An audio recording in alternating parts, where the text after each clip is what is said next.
Everyone, welcome here at Joy Generation and specifically at our Sharing Corn, volume 2 of Leadership and Self-Leadership Awareness Journal, Constructing and Embodying New Models of Understanding. And today, I'm grateful to have a beautiful and dear friend here who's a very wise man with incredible journeys and experiences. Ben, thank you and welcome, and thank you very much for contributing to this journal in this round and in this edition. Tell us a little bit more about yourself and what inspired you to contribute to this version. Well, thank you for asking me to do it. That was really the starting point, right? And that you reached out and requested it, and I said yes. It wasn't a hard choice. I don't write pieces like this a lot, but when I have, I found it to be valuable, and the timing seemed good.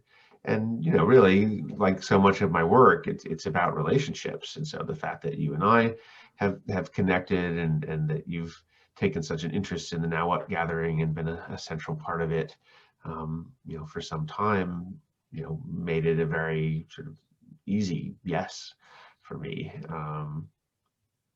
to offer to you. To the world. And I can just tell everybody who's watching this, I'm a writer, so I love writing. And it's always a sacred experience to read other people's writing, and now to have it as part of a collective publication is really a sacred journey. And yours have been beautifully written, beautifully expressed. Thank you, Ben. And the title, Leadership and Community in Times of Transition, is so pertinent now. So without giving away all the juicy stuff, more about your contribution. What this specific topic in terms of the broader context, could you bring community and leadership together? And I love that. Tell us a little bit about that.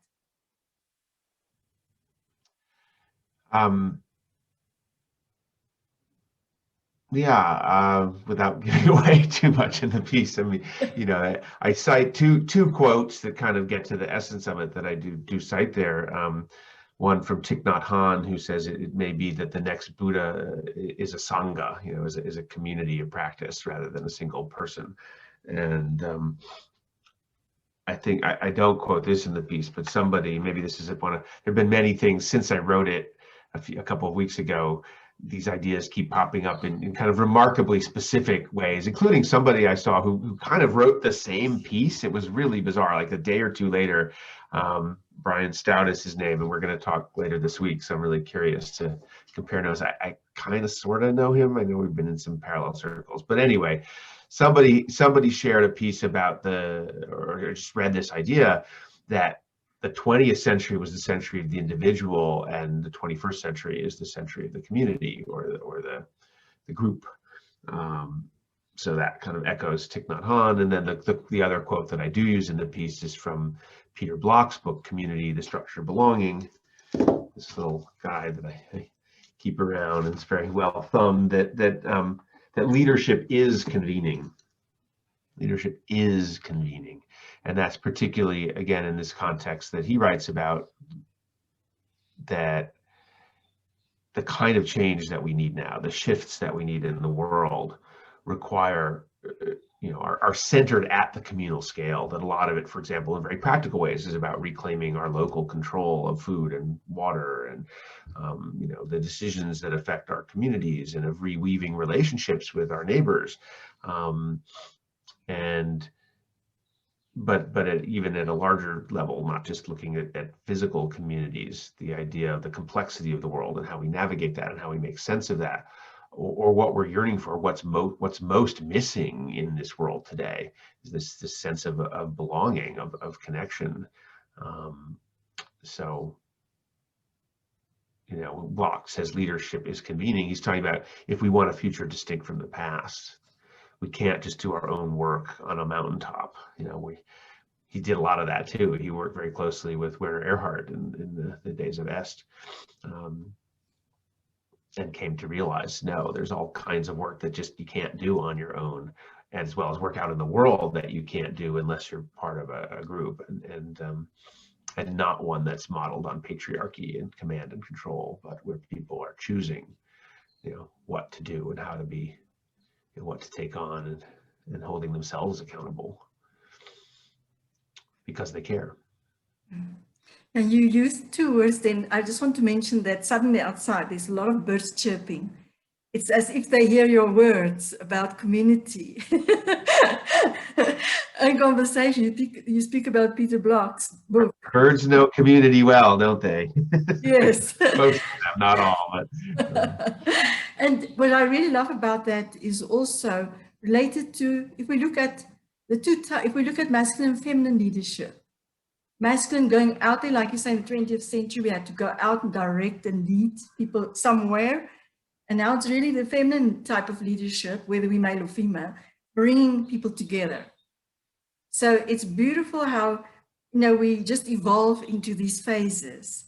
So I'm really curious about people's experiences when they read your part, your contribution, because I felt it in my body when I read it, and it resonated with my cells.